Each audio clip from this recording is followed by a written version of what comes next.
अस्सलाम वालेकुम फ्रेंड्स, उम्मीद करती हूँ आप सब ठीक होंगे। फ्रेंड्स, आज की इस वीडियो में मैं लेके आई हूँ जो चैप्टर 4 है। पहले मैंने आपको चैप्टर 2 करवाया था अकाउंटिंग क्वेश्चन का, और उसके बाद डायरेक्ट ही चैप्टर 4 पे आ गई हूँ, क्योंकि जो थर्ड चैप्टर है ना वो इतना इंपॉर्टेंट नहीं है। बहुत सारी कॉलेज यूनिवर्सिटीज़ में वो नहीं करवाते, इसलिए मैं आपके लिए लेके आई हूँ जर्नल एंट्रीज, यानी कि ओरिजिनल बुक कीपिंग या बुक ऑफ एंट्री, यानी कि जो एंट्री होती है ना, जो ओरिजिनल बुक होती है उसमें जो एंट्रीज़ होती हैं वो मैं आपको बताऊंगी कि उसके क्वेश्चन कैसे होते हैं। चलें स्टार्ट करते हैं। वीडियो को ज़्यादा लंबा नहीं करते, मतलब आपको अच्छे से समझ आ रही है। देखेंगे जो दूसरा क्वेश्चन है ना, पहला क्वेश्चन बहुत छोटा था तो मैंने इसलिए इस वजह से वो नहीं करवाया। जो दूसरा क्वेश्चन है वो उसमें थोड़ी सी हैं जो मुश्किल बातें हैं वो इसमें बयान की गई होती हैं, इस वजह से मैं ये दूसरा क्वेश्चन स्टार्ट करवा रही हूँ आपको। चलें देखते हैं इसमें क्या कहते हैं वो। ऑन 1 अगस्त सन 2005 Mister Furqan establish a new business transaction, यानी कि ये ट्रांजैक्शन हुई है उसने जो सन 2005 में बिज़नेस स्टार्ट किया था 1 अगस्त को। उसमें ये का इंट्रोडक्शन कैश एंड कैपिटल, यानी कि कैश एंड कैपिटल जो है वो है 1,48,000। फ्रेंड्स, मैंने अपनी इस वीडियो में क्वेश्चन पहले से ही सॉल्व किया हुआ था ताकि आपको आपका टाइम ना वेस्ट हो और आपको जल्दी से समझ आ जाए। ये इधर से देखिए हेडिंग देते हैं फुरकान स्टार्टअप इज जर्नल, उसके बाद देते हैं फॉर अ मंथ 1 अगस्त, ये लिख देते हैं। फिर उसके बाद एक जगह डिटेल लिखते हैं, एक क्रेडिट होता है और एक डेबिट होता है और एक क्रेडिट होता है। सबसे पहले जो 1 अगस्त को हुई है ये थोड़ा सा रफ लिखा हुआ है, लेकिन उम्मीद करती हूँ आपको समझ आ जाए। जो कैश है वो आ रहा है हमारे पास बिजनेस में, और कैपिटल वो है माइनस हो जाएगा, यानी कि वो क्रेडिट साइड पे जाएगा। कैश डेबिट और कैपिटल क्रेडिट। इसमें थोड़ी सी नरेशन लिख देते हैं इसलिए ताकि हमें समझ आ जाए कि उसमें इस एंट्री में क्या क्या कहा गया और क्या हो रहा है। Start up business with cash, यानी कि कैश की वजह से बिजनेस स्टार्ट हो रहा है कैश के साथ, इसलिए लिख देते हैं कैश क्रेडिट, कैश डेबिट, और जो कैपिटल है वो क्रेडिट हो रहा है। उसके बाद देखते हैं जो दूसरी है वो 1 तारीख को, फिर यानी कि जो 1 अगस्त है उसमें कहा गया है कि बॉट फर्नीचर फॉर 3 लाख से वो फर्नीचर ख़रीदता है, तो फर्नीचर आ रहा है बिज़नेस में, और कैश जाहिर सी बात है कि नकद अदा किया है तो कैश जाएगा तो क्रेडिट होगा और फर्नीचर आएगा। ये फ्रेंड्स ये आप इस बात को जहन में रख लें कि जो चीज़ आ रही होती है बिज़नेस में, जैसे कि कैश आ रहा था और इधर से फर्नीचर आ रहा था, तो वो डेबिट होता है, वो डेबिट होगा, और जो चीज़ जा रही होती है वो चीज़ क्रेडिट होती है। इसमें बहुत ही सिंपल सा ये क्वेश्चन है, बहुत ही आसान सा है। उम्मीद करती हूँ आपको समझ आ जाए, और अगर आपको ना समझ आए कुछ पॉइंट की तो आप मुझे जो वो है मैसेज कर सकते हैं, कमेंट कर सकते हैं, आप पूछ सकते हैं। उसके बाद देखें ब्रॉड फर्नीचर, यानी किसी थोड़ी सी नरेशन लिख देंगे। उसके बाद देखते हैं क्या कह रहा है वो। 3 तारीख को कह रहा है कैश परचेज़ फॉर जो 36,000 है वो कैश परचेज़ किया जा रहा है, परचेज़ किए जा रहे हैं, परचेज़ किए जा रहे हैं। कुछ भी हमें ख़रीदा है तो वो 36,000 का डेबिट हो जाएगा, और कैश जा रहा है तो वो क्रेडिट हो जाएगा। कैश परचेज़, इसमें छोटी सी नरेशन लिख देंगे। उसके बाद देखते हैं 4 तारीख को वो कह रहा है। फ्रेंड्स, मैं थोड़ा सा जल्दी इसलिए बोल रही हूँ, पढ़ रही हूँ ताकि आपको आपका टाइम वेस्ट ना हो और आप आसानी से समझ जाए। Purchase goods on account for Noor Malik, जो नूर है उसने परचेज़ किए हैं गुड्स जो 7500 की गुड्स परचेज़ किए हैं।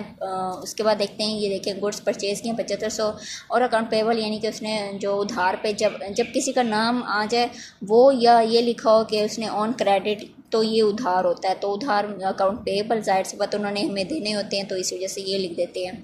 ये लिखने के बाद परचेज गुड्स ऑन अकाउंट, यानी कि उसने उधार पर लिए हैं। उसके बाद देखते हैं क्या कह रहा है वो।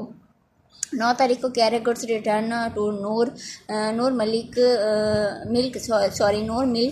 से 500 की गुड्स जो हैं वो वापस आई हैं, तो अकाउंट पेबल से वो 500 ख़त्म हो जाएगा और परचेज में वो जमा हो जाएगा, यानी कि क्रेडिट हो जाएगा परचेजेस और डेबिट हो जाएगा उसका अकाउंट पेबल।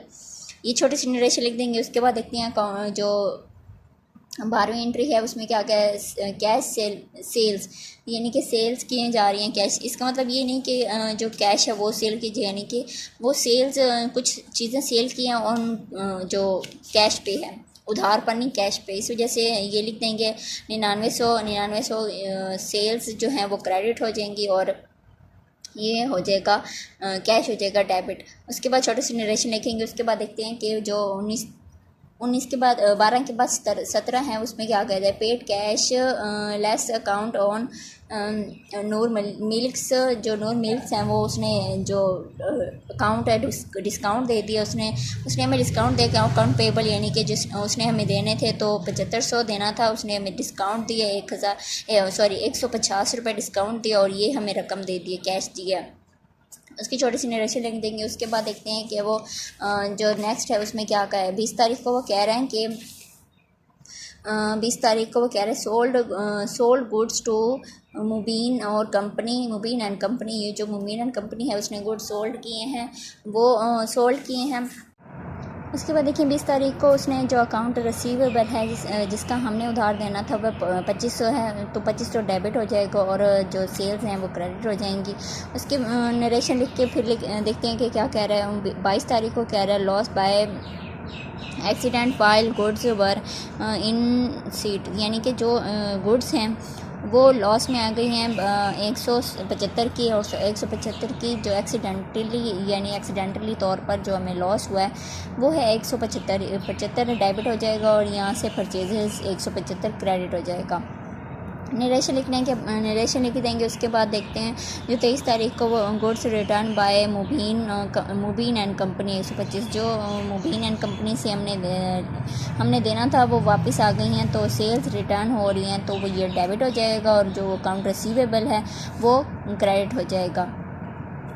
क्रेडिट होने के बाद फिर ये देख लेंगे कि जो 22 तारीख वो लिख के नरेशन लिख के उसके बाद 24 को कह रहा है पेड ट्यूशन फीस, जो उसके जो बच्चे हैं वो ट्यूशन फ़ीस उसकी अदा कर रहा है। ऑनर्स हैं तो वो पर्सनल यूज़ के लिए जो फ़ीस है वो अदा कर रहा है 200 रुपये, हाँ 200 रुपये, और यानी कि वो अपने ज़ाती मफाद के लिए कर रहा है, तो ड्राइंग्स हो जाएंगे। ड्राइंग्स अकाउंट जो होता है वो इसमें आ जाएगा डेबिट में, और जो कैश है वो 200 इधर आ जाएगा क्रेडिट में।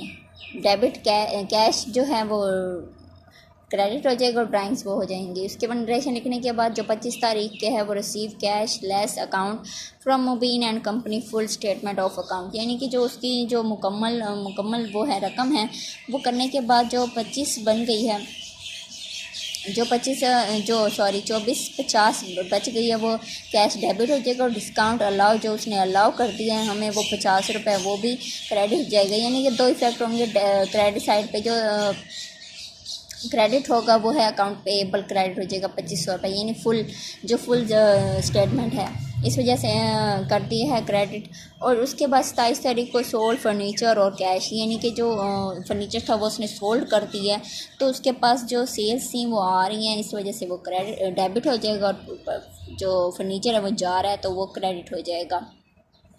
उसके बाद जो लास्ट इन्वेंट्री है वो 30 तारीख को पेड फॉलोइंग एक्सपेंस हैं, यानी कि salary, wages, electricity bill, bank charges और इंश्योरेंस जो की हुई है वो उन सब की जो रकम है वो भी यानी कि जो एक्सपेंस सारे दिए हुए हैं ये अदा कर रही हैं, पेड कर रहे हैं।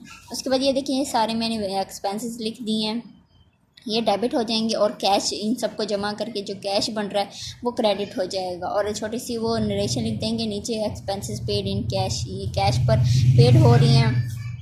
बस ये इतना सा करना है, यानी कि छोटी सी वजाहत देनी है। जो चीज़ आ रही हो वो डेबिट होता है और जो चीज़ जा रही हो वो क्रेडिट होता है।